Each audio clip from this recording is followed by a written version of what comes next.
Salut à tous! Bienvenue sur une nouvelle vidéo de JP Vadana, ou alias les armes et la connerie. Eh bien, aujourd'hui, nous allons nous présenter un petit objet, un petit ustensile très utile pour nous les tireurs, surtout en 22 LR, puisqu'il s'agit d'une douille laser pour régler ses mires et ses lunettes.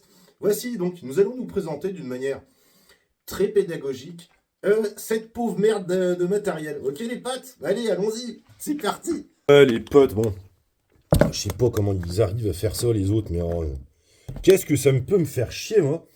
Donc suite encore à des commentaires, ah ouais JP, si t'étais plus pro, plus poli, plus posé, tu aurais beaucoup plus d'abonnés. Mais qu'est-ce que j'en ai à branler, putain, mais va niquer ta mère, c'est clair, une bonne fois pour toutes ou quoi.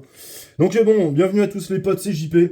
Et puis voilà, donc on va se présenter ça, un site marque. Alors ça, je suis taxé à mon pote Walter. C'est pas mal puisqu'il s'agit d'un, comment on va dire, d'une douille laser, tu vois, collimateur de réglage. Donc tu vois, t'as ton petit laser, c'est plutôt bien foutu. Alors c'est Sitemark, hein, ça je sais pas combien ça coûte, vous regarderez. Je pense que ça coûte une petite couille.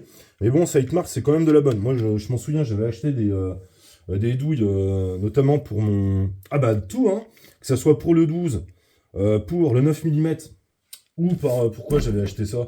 Le 357, j'en avais acheté, et par contre, c'était toujours du Sitemark. Hein, donc, Sitemark, oui, ça coûte une couille, mais par contre, c'est de la bonne. Hein, parce que tu trouves tout un tas de trucs, eh bien, sur Amazon ou des merdes comme ça. Enfin, je veux dire, Sitemark aussi, tu le trouves sur Amazon. Ce que je veux dire par là, des merdes chinoises à 12 balles, eh bien, non, t'inquiète pas, hein, enfin, c'est franchement de la daube. Donc, si tu veux du matériel sérieux, eh ben, tu passes par Sitemark. Alors, moi, j'utilise, vous savez, le fameux collimateur. Ah putain, je me suis pris la manette du Glock sur le panard. Donc, tu vois, le collimateur comme ça, hein, RTI. Donc, ça dégrossit le travail. Après, il faut peaufiner. Donc ça m'est super utile, perso. Et là, j'ai bien envie de calibrer. Donc là, je vais changer de lunette hein, sur la 22 LR. Parce que là, j'ai mis la lunette de battu, hein, vous le savez. Et ce que je vais faire, je vais remonter, moi celle-là, la 832 par 50, tu sais, hein, mon vieux Alex, dessus. Et puis bon, bah voilà, comme ça, je vais la régler. On va regarder un petit peu ce que ça donne, surtout que là c'est la pénombre, là, la nuit commence à tomber, donc bon. Parce que je pense qu'en plein jour, à 30 mètres, tu vois plus rien. Mais bon, là, on va se faire des tests, ok les potes? Donc voilà, tout de suite le big up les gars de LTC Snipe qui vient de me customiser moi mes cabochons tu vois de mon casque électronique. Donc pas mal, hein, mon Peltor Sportac, donc un casque actif électronique, je l'adore, c'est mon meilleur coéquipier pour le tir, franchement. Ouais, je comprends pas les gars qui utilisent encore des casques passifs quand tu passes sur des casques actifs, c'est vraiment génial. Donc big up à toi, on va mettre son site en comment, enfin en description de la vidéo, pour que vous alliez vous faire plaisir dessus, ok? Donc lui il propose des customs hein, pour les carabines, les trucs comme ça. Vous allez naviguer. Ok, je plug le site vite fait. Donc ltc-snipe.fr et là tu te rends sur son site. Et bon, le livre d'or, tu vois, tous les mecs qui ont commandé chez lui et puis qui ont été super satisfaits de sa prestation. Donc, voilà, quoi, hein, tu vois, il fait de la custom d'armes en tout genre, de mallettes et tout le bordel. Donc, bon, écoutez, voilà, vous pouvez y aller, lui demander ses projets et tout. Il fait plein de choses, putain. Donc, voilà, en fonction de ce que vous voulez. Ouais, des beaux petits trucs, là, c'est un potoche. Tu peux, eh bien, customiser ton pétard à toi. Et ça te fait ton arme favorite. Unique. Ok, les gars, donc là, t'as le style, mon pote. Il vous propose ses prestations. Et il fait du bon boulot. Ok, les gars? Donc ça, tu vois, c'est un peu plus stylé que les trucs orange ou vert, tu vois, dégueulasse. Bon, bah voilà, ça te personnalise ton truc. Donc tu peux lui demander tes projets. Moi, je lui dis, bah, tu me fais ce que tu veux en vrai, hein. Et ce logo-là, enfin, ce camouflage-là que j'aimais bien. Donc il me l'a fait. Et puis voilà, donc travail de qualité. Et puis ça le fait les copains. Bien. Donc on va démonter cette lunette. Et puis ensuite...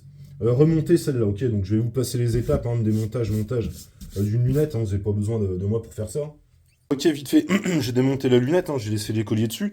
Et puis là, ce qu'on va mettre, c'est les fameux colliers Discovery Opt, donc en 30, voilà, qui est monobloc, donc c'est livré dans cette mallette, qui est assez bien foutu. Donc là, tu as une clé, donc Torx, hein. Tu as 2 vis supplémentaires, auquel cas, si tu en perds une, bah voilà. Là, c'est quoi? Ouais, c'est la pression pour serrer. Et il me semble que c'est un rail panté 20 EMOA, ok? Donc on va l'installer dessus. C'est une belle pièce, hein, honnêtement, hein. Donc ça, ils me l'ont balourdé gratos. Je devais le présenter sur une vidéo dédiée, mais bon, ils peuvent aller se faire foutre, hein. Je vous le présente ici, puis c'est comme ça la vie. Et donc bon, on va monter ça là-dessus. Putain, ils sont balèzes. C'est haut aussi, hein, je trouve, hein. Ok, mais bon, c'est panté de toute façon. Donc on va monter ça, c'est assez stylé. Et puis avec la lunette, là, le gros télescope de la mort, ok. Bon allez, c'est parti. C'est ceux-là, là, les Scope Rings, tu vois, 20 Yomoa. Ok, je les ai trouvés, les trucs. Donc c'est plutôt bien foutu, voilà à quoi ça ressemble. Et voilà, donc ils sont plantés effectivement de 20 MOA. Ok, bon bah allez, on va monter ça. Hop, on installe la montre. C'est balèze, hein.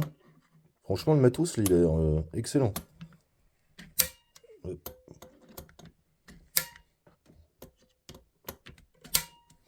Hop. Putain, déjà, les colliers, c'est quand même de la bonne, hein. Putain, tu vois que c'est bien foutu, hein. C'est bien usiné, honnêtement, avec les tenons, tu vois, qui sont là. Donc pour bien guider ton collier. Franchement, ça a l'air d'être de la super bonne cam, hein, pour l'instant, hein. Putain, ouais. Ok, bon, bah, la monte, elle me plaît pas trop, les gars, dans le sens où là, le dégagement oculaire va pas être bon. Et puis, tu vois, là, tu vois, je peux pas reculer la lunette avec le collet. Et le montage, c'est pareil, je peux pas le mettre en arrière, tu vois. Au niveau du dégagement de la culasse. Donc, bon, peut-être sur la ISSC, tu sais, où mon canon est au même plan que la crosse.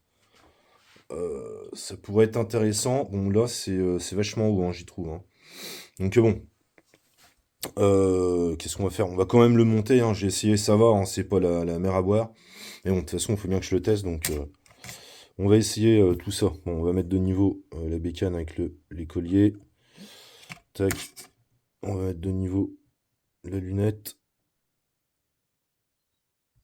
Ok. Hop. Ok, on n'y touche plus. On va vérifier puis serrer.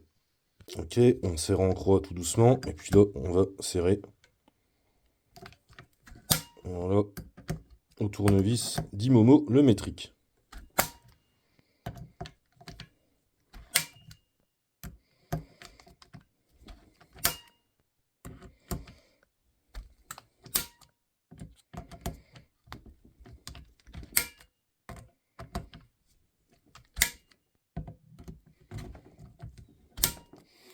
Ok, on est bon. Et puis bon, maintenant, on va régler la lunette avec le fameux laser Sightmark. Ok.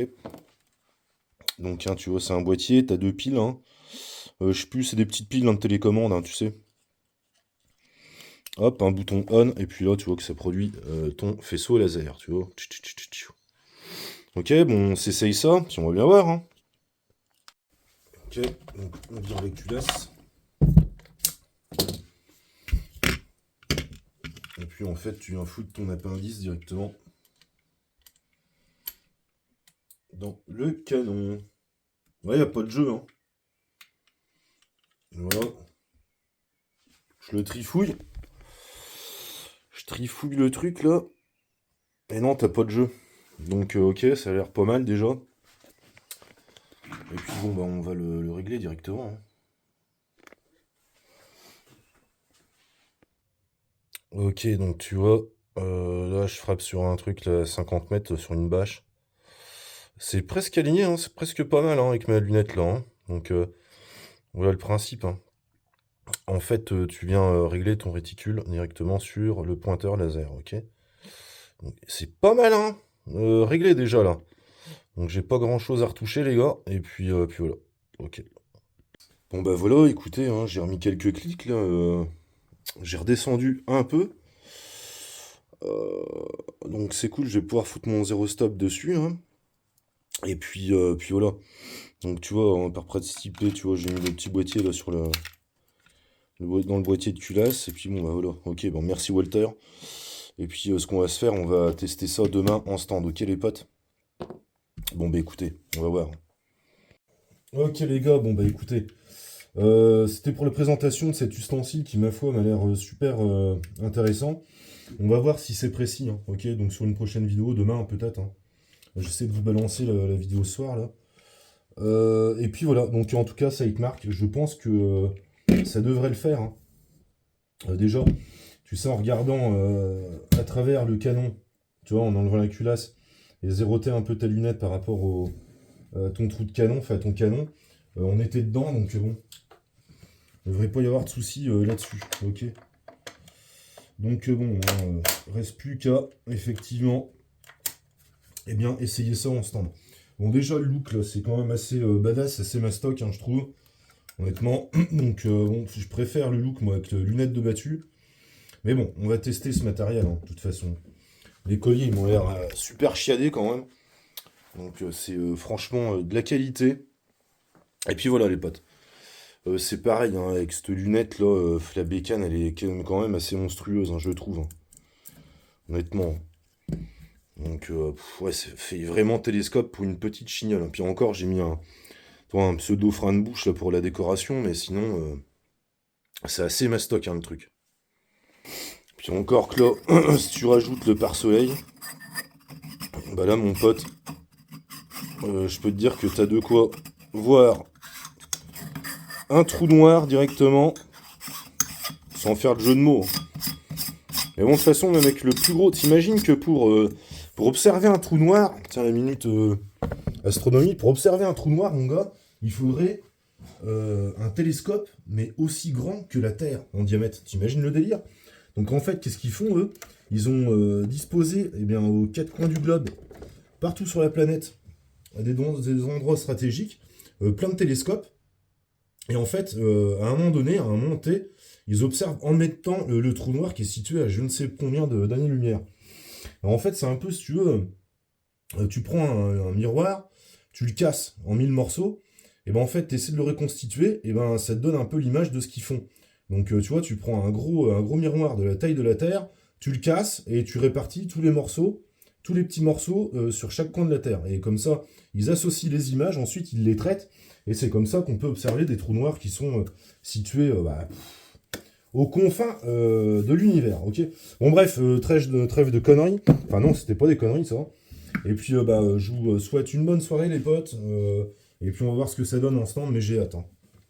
Ok. Voilà, ça, cette machine à trous noirs.